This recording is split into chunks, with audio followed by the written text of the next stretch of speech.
There is a quiet magic that happens while you sleep. As the world fades away, your mind begins a sacred nightly ritual. It doesn't just shut down. It begins to rebuild, to sort, to strengthen. Science has shown us that the knowledge we absorb just before we drift off is not lost, but carefully woven into the very fabric of our memory.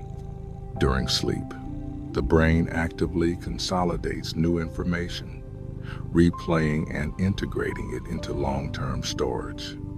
The ideas you hear tonight will be revisited by your mind, consolidated, and may become a more permanent part of you by morning. For the full scientific details, you can find the research linked in the description below. But before we can learn, we must find a moment of quiet. And in our world, that's the hardest part. Did you know that the average person checks their phone over 90 times a day? We live in a state of constant, low-grade anxiety. Our minds perpetually pulled between the past we regret and a future we worry about. We have become experts at planning for tomorrow, but strangers to the only moment we ever truly have, right now. What if there was a way to find peace not by escaping the world, but by stepping more fully into it? Tonight, we explore the profound yet simple wisdom of the Zen master, Thich Nhat Hanh, through his timeless guide, Peace is Every Step. This isn't a book about complex meditation retreats.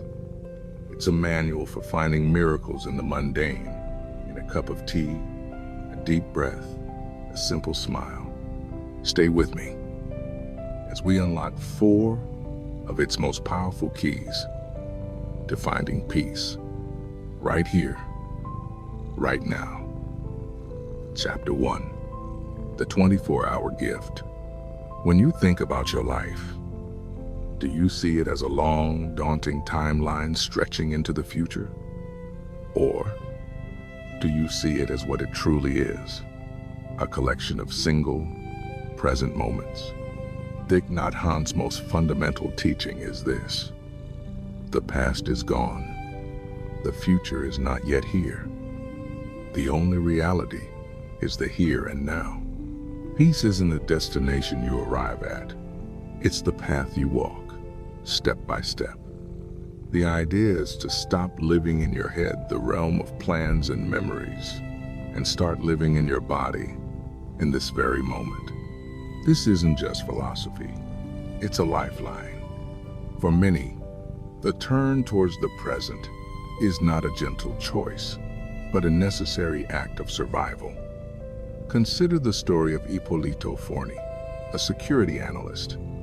From a young age, his personal experiences led him to a dark conclusion: that the world was an inherently sad, violent place. The future seemed bleak. The past was painful. The feeling that his suffering lacked meaning became unbearable. He was trapped. But a trip to Japan sparked something. He had his first taste of what true inner peace felt like, and he began a journey to find it again.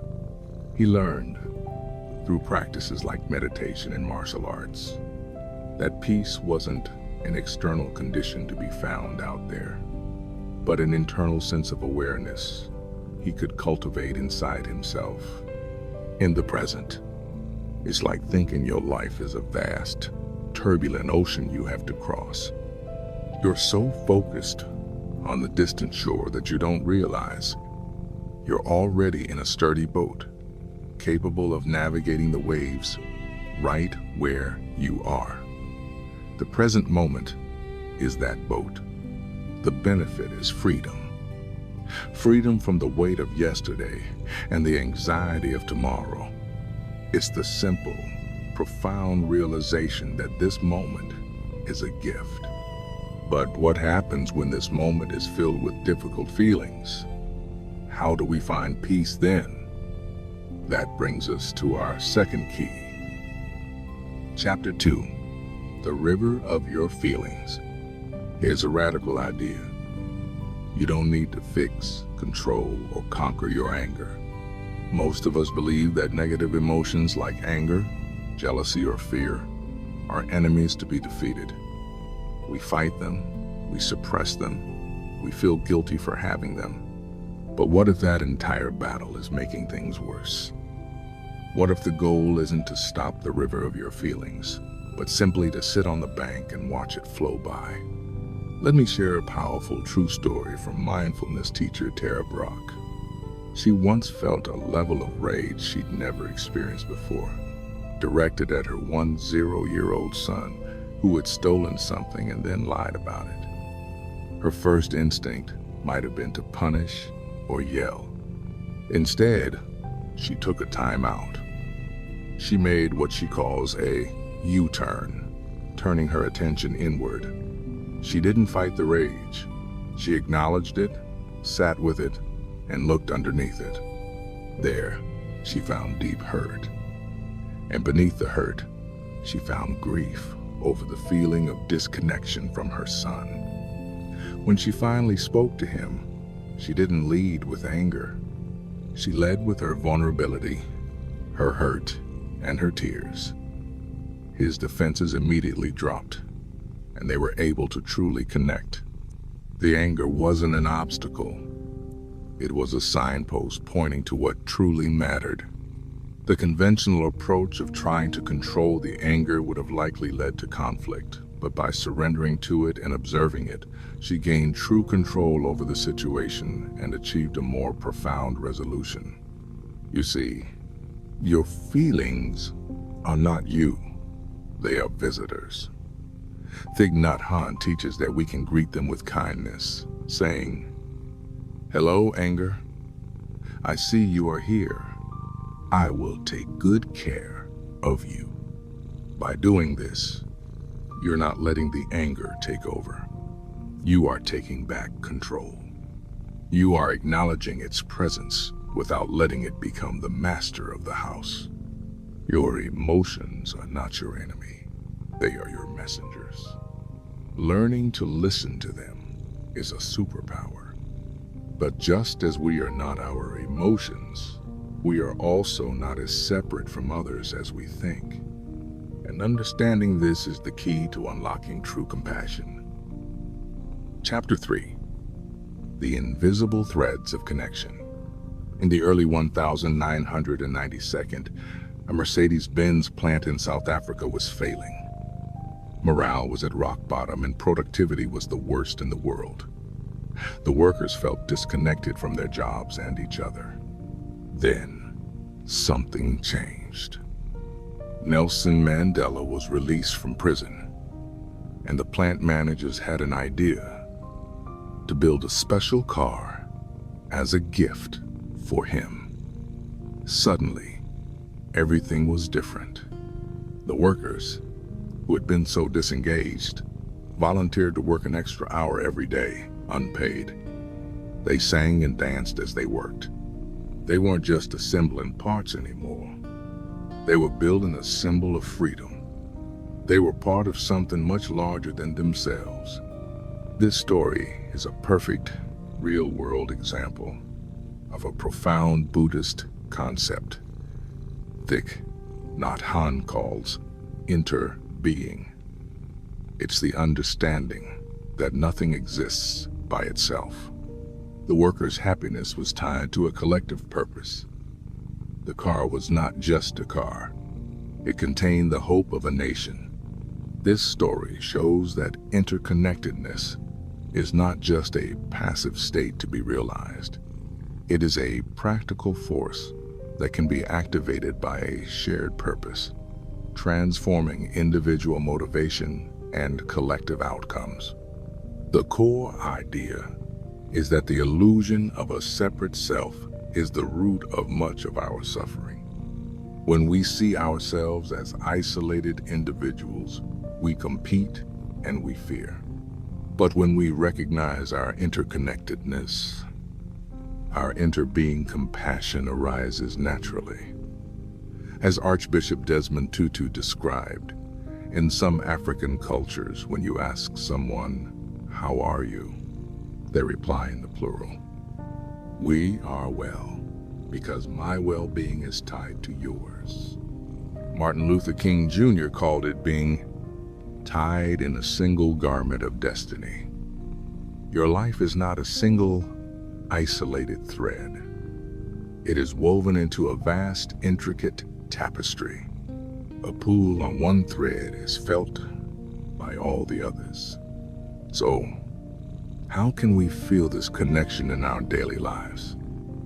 It starts with a choice of what we decide to nurture in our own minds. This brings us to our final key: watering the right seeds. Chapter 4, watering the seeds of joy. We all have them. Those negative thought loops, the inner critic that replays our mistakes, the worrier that catastrophizes the future. We can get so stuck in these mental ruts that they start to feel like our personality. And what do we usually do? We fight. We try to argue with the inner critic to force the worrier to be quiet. We try to uproot these bad thoughts, but this struggle often just gives them more energy and makes them stronger. It's like trying to fight a shadow. Thich Nhat Hanh offers a gentler, more effective way. He asks us to imagine our mind as a garden. In this garden, there are all kinds of seeds. Seeds of anger, fear, and despair, but also seeds of joy, compassion, and understanding. The mistake is focusing all our energy on the weeds. The discovery is that we have a choice about which seeds we water. The solution is not to fight the darkness, but to turn on the light. One person, after struggling with severe anxiety and anger that had been part of their life for years, made a conscious choice. Instead of wrestling with those feelings, they committed to making gratitude a daily practice and embracing creativity through writing, craft, and painting. They didn't magically eliminate the seeds of anger, but they poured all their water and sunlight on the seeds of creativity and gratitude. Over time, those healthy plants grew so strong and vibrant that they naturally overshadowed the weeds. You have a garden in your mind. You are the gardener. Every day, with every choice, every thought you entertain, every piece of media you consume, you are watering something. The most powerful act of self-care is to consciously choose to water the seeds of peace. So, there we have it. 4 profound keys to peace from Thich Nhat Hanh brought to life. Remember, first, the present moment is a gift, the only reality you have. Second, your feelings are a river. You can watch them flow without being swept away. Third, you are not a separate island, but part of a vast, interconnected web. And fourth, your mind is a garden. You have the power to choose which seeds you water. This is a lot to take in. So, I want to challenge you to forget 3 of these ideas for now. Just choose one, the one that resonated most deeply. Maybe tomorrow morning, you'll simply notice the taste of your coffee. That's watering the seeds of joy. Maybe when a frustrating email arrives, you'll take one deep breath before reacting. That's sitting by the river of your feelings. Just one small thing. That is how peace begins. And now, the time for active learning is over. The time for quiet integration begins. As you settle in, let these ideas sink from your conscious mind into the deep, wise part of you that works while you rest. There is nothing more you need to do, nothing to figure out. Simply allow my voice to be a gentle guide as you drift into a deep, restorative sleep. Breathe in and let go.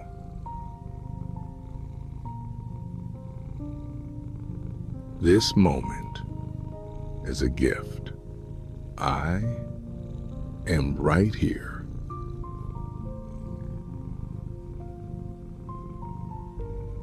Right now. Peace is in every step I take.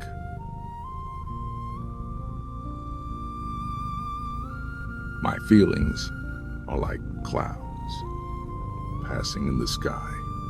I can watch them come and watch them go.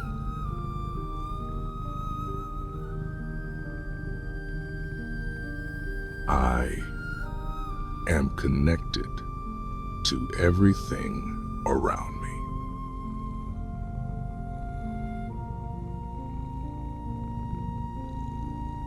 I am part of a beautiful web of life.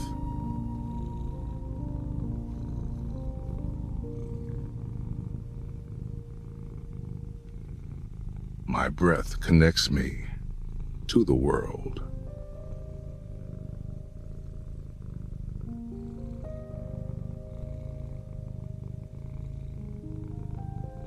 Tonight, I water the seeds of peace. I water the seeds of joy.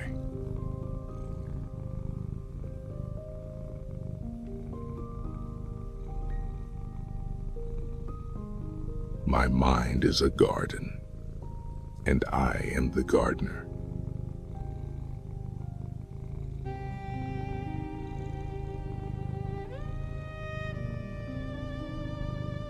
My body is relaxing.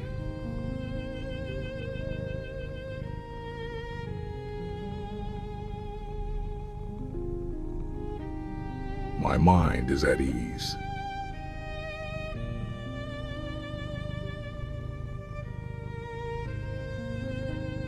Letting go.